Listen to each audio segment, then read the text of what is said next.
저도 짧게 박정훈 증인에게 몇 가지 묻겠습니다. 확인하겠습니다.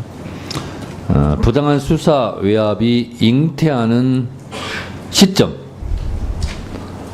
수사 외압의 범죄 씨앗이 싹 트는 시점에 대해서 제가 묻겠습니다. 박정훈 증인, 네. 군 사망 사건은 어디에서 수사하게 돼 있습니까? 군 사망 사건은 두 갈래로 나뉩니다. 일단 처음은 군사경찰에서 전담을 하게 됩니다. 그래서 단순 변사 사건은 군사경찰에서 종결하고 사망의 범죄 혐의가 있으면 혐의를 적시해서 관할 경찰로 그렇습니다. 넘깁니다. 예.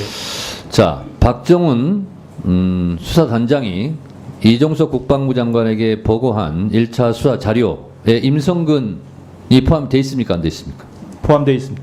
8명 안에 포함되어 있죠? 그렇습니다. 자, 이게 중요한 사실이고요. 또 하나는 수사단장이 모든 수사사건에 대해서 국방부 장관에게 직접 보고를 합니까? 안 합니까?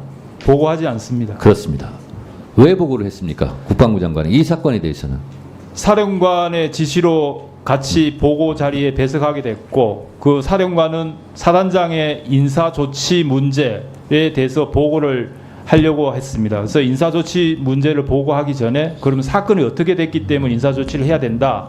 그 설명을 급하게 잡기 때문에 했습니다. 맞습니다. 지금 박정훈 증인이 말씀하시는 것은 군인사법 시행령 제17조의 3 보직해임, 해임에 관한 조항인데 보직해임 대상이 장성급 장교의 경우에는 국방부에 설치하기 때문에 국방부 장관에게 이 사실을 보고해야 되는 조항입니다. 다시 말해서 임성근 사단장이 장성급이기 때문에 만약에 이대로 가면 보직해임이 될 수도 있는 사안이기 때문에 군에서는 중요한 사안이죠. 그래서 국방부 장관에게 이 사실을 보고한 것이 맞습니까? 맞습니다. 그리고 보직해임이 그대로 쭉 갔으면 보직해임이 됐을 것 같습니까? 안 됐을 것 같습니까? 정상적으로 진행되면 보직 해임 됐습니다. 그렇습니다. 바로 이 시점입니다. 박정훈 수사단장이 1차 조사 수사를 한 것에는 장성급인 임성근 사단장이 포함되어 있었고 정상적으로 수사자료가 이첩돼서 갔으면 임성근 사단장은 보직해임될 위기였던 겁니다. 그래서 장성급 보직해임은 국방부 장관에게 보고해야 되기 때문에 박정훈 수사단장이 보고를 하러 갑니다. 모든 수사를 장관에게 보고하지 않습니다. 이런 장성급 인사가 걸려 있기 때문에 장관에게 보고를 해야 됐던 것입니다. 자, 이 수사 내용 중에 장성급인 임성근 사단장이 혐의자 8명에 포함이 돼 있었습니다. 누군가 임성근을 구하고 싶었던 겁니다.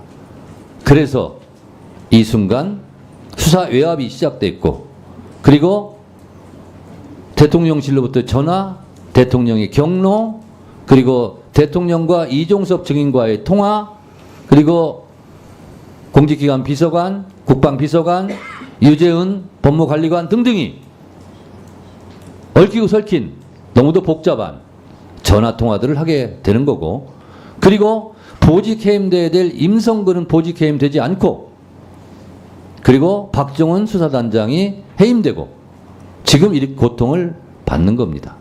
이것이 수사위압의 범죄 씨앗이 싹 트는 순간이라고 생각하는데 박정훈 증인은 어떻게 생각하십니까? 전적으로 위원장님 의견에 동의합니다.